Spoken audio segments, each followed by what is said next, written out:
Seigneur, je me sens seul. Tu es là. Et peut-être que ce soir, tu te sens seul. Vraiment seul. Pas juste physiquement. Seul à l'intérieur. Même entouré de gens. Même en famille. Même avec des amis autour de toi. Cette solitude-là est particulière. Elle fait mal, d'une façon que les mots n'arrivent pas à décrire. Peut-être que tu as l'impression que personne ne te comprend vraiment, que personne ne voit ce que tu vis vraiment, que tu portes quelque chose seul depuis trop longtemps. Ce soir, tu n'as pas à porter ça seul. Dieu est là, pas loin, pas absent. Là. Respire doucement. Inspire et expire. Laisse sa présence entrer. Le premier verset vient du livre de Deutéronome, chapitre 31, verset 6. Dieu parle à son peuple avant qu'il traverse quelque chose de difficile. Il parle à toi maintenant. Sois fort et courageux. Ne crains point et ne t'effraie point devant eux, car l'Éternel, ton Dieu, marche avec toi. Il ne te délaissera point et il ne t'abandonnera point. Il ne te délaissera point. Ce mot, délaissé, c'est exactement ce que la solitude fait ressentir. L'impression d'être délaissé, oublié, mis de côté. Mais Dieu dit non. Je ne te délaisserai pas. Je ne t'abandonnerai pas. Je marche avec toi. Même dans cette nuit de solitude, il marche avec toi. Le deuxième verset vient du psaume 139, versets 1 à 5. Ce psaume parle de quelque chose d'extraordinaire. Dieu te connaît, pas en général. Toi, personnellement. Éternel, tu me sondes et tu me connais. Tu sais quand je m'assieds et quand je me lève. Tu pénètres, de loin, ma pensée. Tu sais quand je marche et quand je me couche. Et tu es instruit de toutes mes voies. Tu pénètres de loin ma pensée. Dieu connaît tes pensées. Pas juste tes actions. Pas juste tes prières. Tes pensées. Celles que tu n'as jamais dites à personne. Celles qui tournent la nuit. Celles que tu gardes enfouies. Il les connaît. Et il t'aime, quand même. La parole n'est pas encore sur ma langue. Et voici, Éternel, tu la connais tout entière. Avant même que tu parles, il sait. Tu n'es pas seul. Tu ne l'as jamais été. Tu m'en sers par derrière et par devant, et tu mets ta main sur moi. Sa main est sur toi, maintenant, en ce moment. Le troisième verset vient du livre d'Ésaïe, chapitre 43, verset 4. Parce que tu as du prix à mes yeux, parce que tu es honoré et que je t'aime, je donne des hommes à ta place et des peuples à la place de ta vie. Tu as du prix à mes yeux. Dieu dit ça, à toi. Pas, tu as du prix si tu réussis. Pas, tu as du prix si tu es parfait. Pas, tu as du prix si les autres t'aiment. Tu as du prix.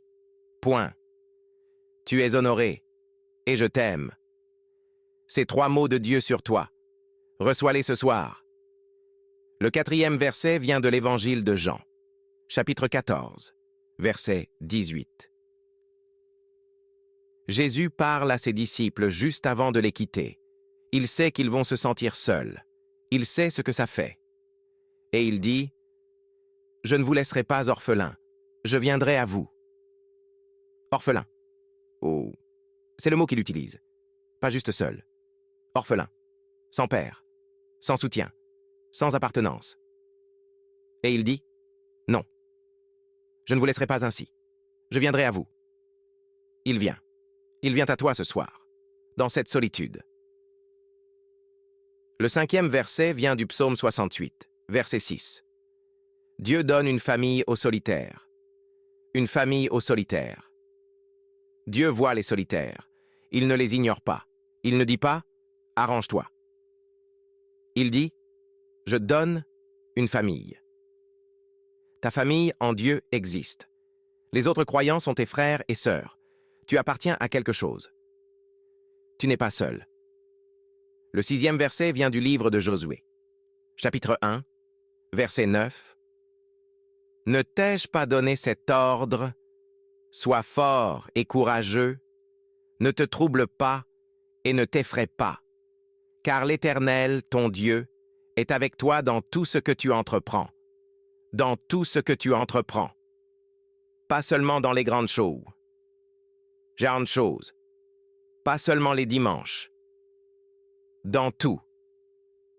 Quand tu te lèves seul le matin. Quand tu rentres dans une maison silencieuse. Quand tu manges seul. Quand tu pleures seul dans ta chambre. Dans tout ce que tu entreprends. Il est avec toi.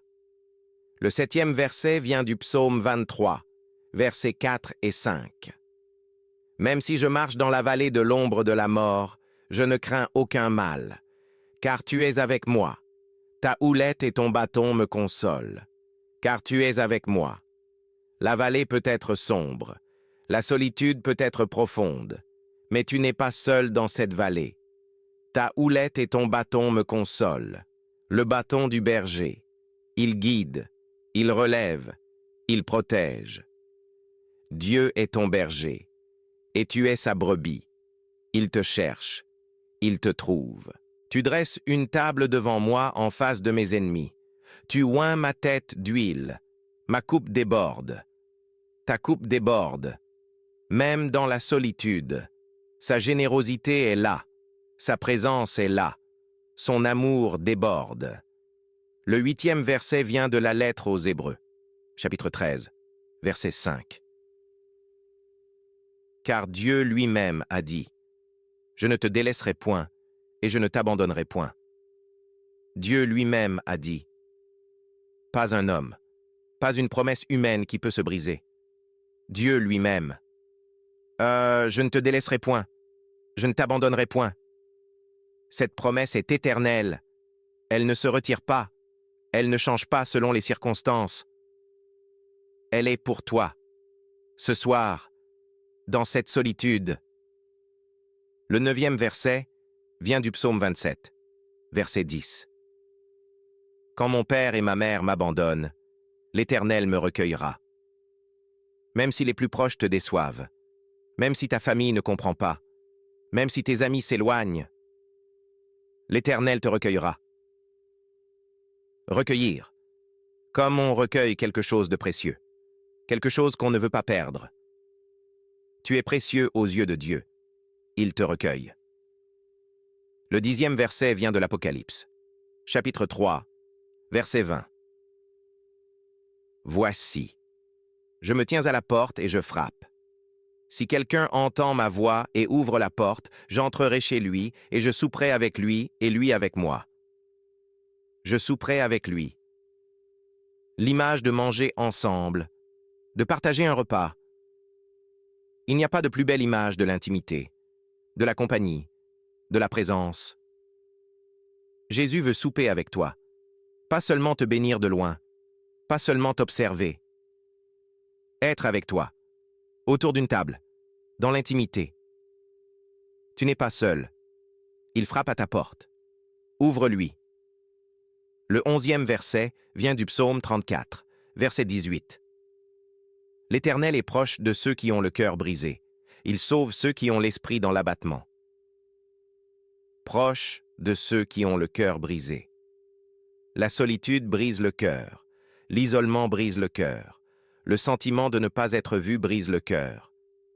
Et c'est là que Dieu est le plus proche. Pas quand tout va bien, pas quand tu es fort. Quand ton cœur est brisé, il est proche. Le 12e verset vient de la lettre aux Romains, chapitre 8, versets 38 et 39.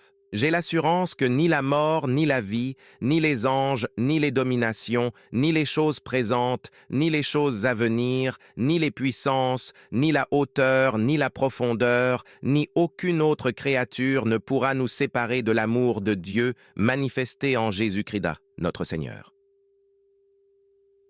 Ni la solitude. Elle n'est pas dans la liste, mais elle aurait pu y être, et la réponse est la même. Rien ne peut te séparer de son amour. même cette solitude, même cette nuit, même ce silence. Son amour